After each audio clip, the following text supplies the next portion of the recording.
Eh bien, salut à tous. Aujourd'hui, on se retrouve pour la première partie de la review du HK416 Custom. Ça y est, la review était enfin arrivée. Première partie, pourquoi? Puisque, enfin, j'avais déjà fait ça avec le SPR MK12, mais je vais le faire plus souvent. La review sera divisée en deux parties. Déjà, pour éviter que la vidéo soit trop longue, puisqu'on m'a déjà fait plusieurs fois la remarque que mes vidéos étaient trop longues, et c'est quelque chose que je ne peux pas nier, hein, mes vidéos sont relativement longues. Et ça me permettra également de sortir la vidéo, enfin en tout cas la première partie de vidéo, même si je n'ai pas encore pu faire les tests de 2 tiers. Donc ça permettra d'avoir une plus grande régularité dans les vidéos. Donc voilà, je m'excuse quand même à l'avance si jamais cette vidéo manque un peu de luminosité. Malheureusement, je n'ai pas mes spots et la pièce dans laquelle je tourne est relativement sombre. Mais j'espère que ce sera correct tout de même. Donc allez, on est parti pour cette review. Donc le HK416 WE. Donc voilà, comme je l'ai dit, c'est une de marque WE. On va parler un peu de la réplique de base. C'est la version OpenBolt. Alors, il faut savoir que il y a deux familles de GBBR chez WE, les OpenBolt. La dernière génération est selon moi la seule qui est vraiment valable à l'heure actuelle, et l'ancienne génération qui date de 2009 peut-être même avant, qui est AWSS. Alors, à ma grande surprise, ces versions sont encore vendues, notamment sur Taiwan Gun, au même prix que les OpenBolt. Faut savoir que par contre, il n'y a aucun intérêt à prendre ces versions. Les OpenBolt bénéficient d'avancées technologiques bien plus grandes que les AWSS et disposent n'ont aucun souci, enfin beaucoup moins de soucis en tout cas que ces versions-là. Donc il n'y a aucune raison d'acheter les AWSS, hein, en tout cas pas que je connaisse. Donc si vous avez le choix entre OpenBolt et AWSS, prenez une OpenBolt, hein. Maintenant c'est sur les shops français, de toute façon on trouve quasiment que ça. J'étais même surpris que l'ancienne version soit encore vendue.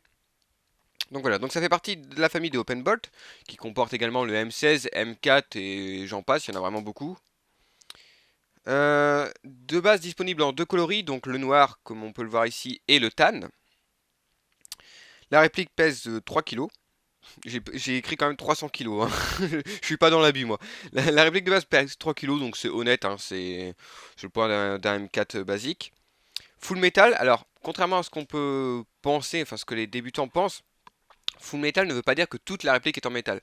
C'est vrai que le terme est un peu mal choisi. Full metal, ça veut simplement dire qu'en fait, toutes les pièces qui sont sur le modèle réel en métal le seront également sur la réplique. Donc par exemple, sur cette réplique, le corps est en métal, le tube de crosse est en métal, le garde-rail est en métal. Alors c'est un alliage de zinc, hein, c'est pas de l'acier. Et ce qui est en ABS ou en polymère sur le modèle réel, l'est également sur la réplique, la crosse et la poignée. Bon, la poignée avant est également en ABS, mais ça je le compte pas puisque ça ne fait pas partie de la réplique réellement, c'est un ajout. Et la réplique de base développe 400 FPS. Alors ça on en reparlera, mais c'est un des soucis majeurs de toutes les répliques longues à gaz. C'est une puissance trop élevée. La réplique vient avec un canon de base de 6,03 qui fait relativement bien le travail. C'est plutôt le hop-up de base qui, d'après certaines personnes, pose un peu souci. Donc ça c'était pour la réplique de base. Elle coûte environ, alors ça dépend des magasins. Moi sur le Airsoft, je l'ai payé 319 euros. C'était le prix le plus bas à laquelle je l'avais vu. Maintenant, ça a augmenté malheureusement. On la trouve environ entre 330, 350 euros, c'est le prix conseillé. Au-dessus, c'est un peu du vol. Donc sachez que vous pouvez aisément le trouver par exemple sur Airsoft Entrepôt ou même encore chez le Airsoft à des prix bien plus raisonnables que sur certains shops. Donc moi je vous dis prix conseillé, c'est entre ouais, 330, 350 euros quoi. Euh, Donc voilà, ça c'était pour la réplique de base. Maintenant, on va passer au custom. On va déjà passer à l'interne. Donc j'ai changé le canon. J'ai changé le canon pour un 601 Ratek. Même si le canon de base fait plus ou moins bien son travail quand même, d'après ce que j'ai entendu dire, j'ai préféré en changer. J'ai également... alors, ils appellent ça la fiabilisation FCM. Je l'avais expliqué lors de mon unboxing. Ça comprend un changement de hop-up et une bride de puissance. Donc là, elle est bridée à 1 joule, il me semble. Alors, c'est assez compliqué à expliquer, mais enfin à déterminer, mais il me semble que c'est 300 FPS, si je dis pas de bêtises. Les connaisseurs me corrigeront si je me trompe. Euh, on m'a offert un chargeur supplémentaire, donc la réplique est de base vendue avec un chargeur. Ça, c'est relativement logique. Le Airsoft m'en a offert un deuxième, ce qui est plutôt sympathique, hein, parce qu'il faut savoir que le problème des GBBR également, c'est que bah, vous avez besoin de beaucoup plus de chargeurs qu'un AEG. Parce que là où un AEG, même en mid-cap, peut tirer 120 billes, un GBBR c'est 30 coups. Enfin, en tout cas, c'est souvent le nombre de coups RS. Donc là, c'est 30 coups comme le vrai. Et le plus gros, enfin, les plus gros, plus grosses parties du custom, désolé, le traitement RS des parties métalliques. Alors que des parties métalliques, je pense que je ferai vieillir également les parties ABS comme la poignée, la crosse, pardon, la poignée et les petits accessoires. Mais là, pour l'instant, il n'y a que les parties RS les parties métalliques, pardon, vraiment, j'ai du mal, qui ont subi un traitement RS. C'est vraiment, alors après, on aime ou pas, hein, c'est comme tout custom. Aucun custom ne fera l'unanimité. Moi, je trouve ça magnifique. Ça donne vraiment un côté vivant à la réplique que je trouve vraiment bien fait. Et des marquages type RS également. Alors, il faut savoir quand même que type RS, il y a des limites. Alors c'est pas du copyright, mais moi je vais appeler ça comme ça parce que le vrai terme ne me revient pas. Mais ils ne peuvent pas, par exemple, imiter par exemple le sigle HK ou Colt, par exemple. C'est des marques déposées, donc vous n'avez pas le droit. Mais vous pouvez, ils peuvent mettre par exemple en le calibre de l'arme. Donc là c'est du 5,56. C'est type RS, mais on peut pas s'approcher 100% du RS sans enfreindre de la loi malheureusement. Je sais plus exactement le nom que ça a, mais c'est un système de copyright, hein, grosso merdo. Alors je vais faire le récapitulatif de tout ce que ça m'a coûté. Donc la réplique de base m'a coûté 319 euros. Donc comme je vous l'ai dit quand même, c'est le moins cher que j'ai trouvé à l'époque, hors promo hein, bien évidemment. Donc elle était pas en promo quand je l'ai payé comme ça, à ce prix-là pardon. La fiabilisation FCM, donc le changement de hop-up et la bride m'a coûté 40 euros. Donc grosso merdo, enfin si vous n'avez pas besoin d'un custom élaboré, vous prenez un HK 416 et la fiabilisation FCM, ça vous coûtait 359 euros. Soit au même prix ou même moins cher que dans certains magasins où il la vente de base. Donc vraiment, c'était... voilà, c'est parce que moi, il me fallait autre chose. Mais de base, vous pouvez la rendre jouable pour un prix tout à fait honnête. Le traitement des RS des parties métalliques, donc c'est ce qui m'a coûté le plus cher. Hein, c'est vu qu'il y a pas mal de surface à traiter et que ça demande pas mal de boulot. Ça coûte 200 euros. C'est ce qui fait vraiment ce qui fait gonfler le prix de la réplique, hein, bien évidemment. Les marquages m'ont coûté 95 euros. Donc ça aussi, c'est assez cher, mais en même temps, ils sont vraiment bien faits. Je vous les montrerai plus sur la M16. Le changement de canon, donc pour un canon Ratek, m'a coûté 55 euros. Donc pareil, il y a le prix du canon et l'installation certainement qui est compté dedans. Ou même juste le prix du canon, je ne sais pas exactement combien ça coûte. Et le chargeur supplémentaire ne m'a rien coûté puisqu'il est offert. Donc forcément on a vite fait de faire gonfler le prix. Alors je ne sais plus le prix exact, ça coûtait dans les 700 euros tout de même.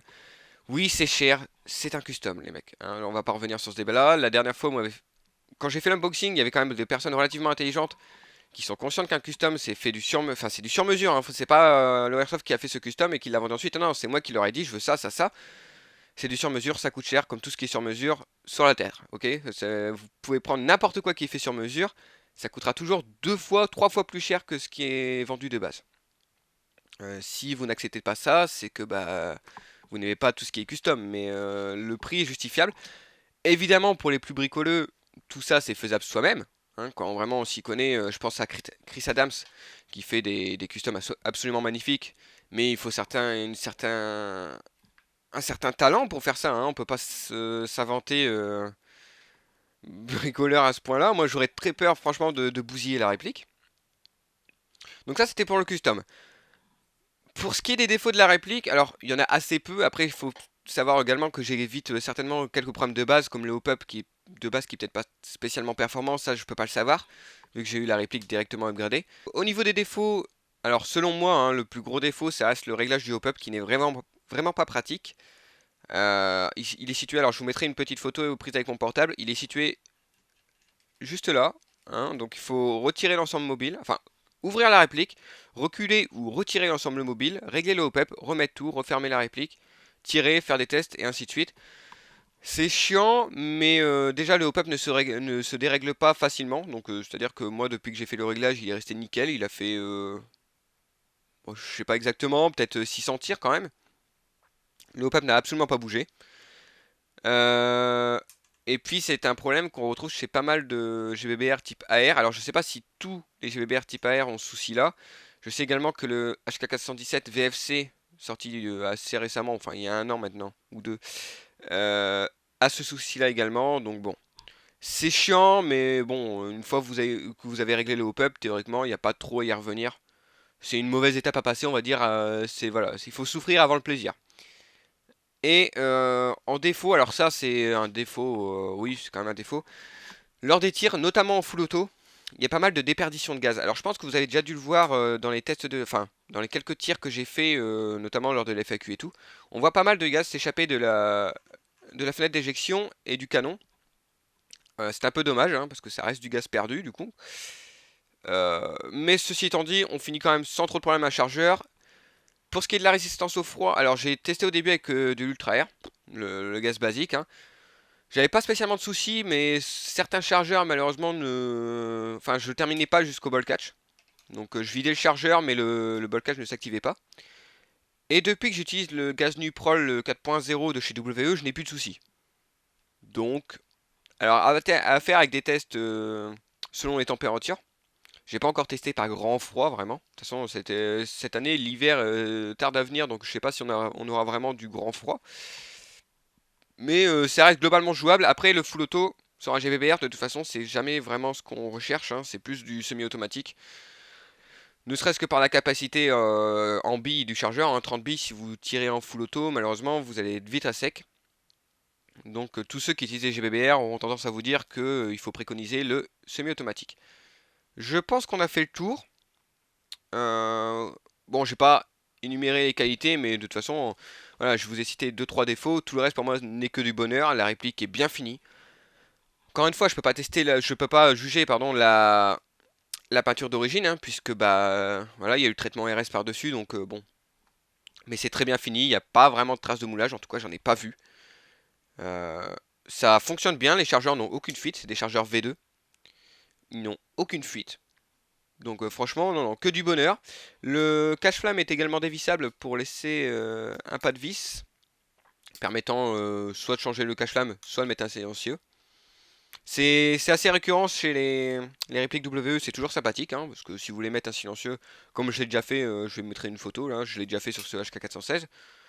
Bah c'est toujours sympathique honnêtement, vaut mieux avoir un pas de vis que pas du tout. Donc je pense qu'on a fait le tour, donc on va passer au test de tir dans la prochaine vidéo et à la conclusion.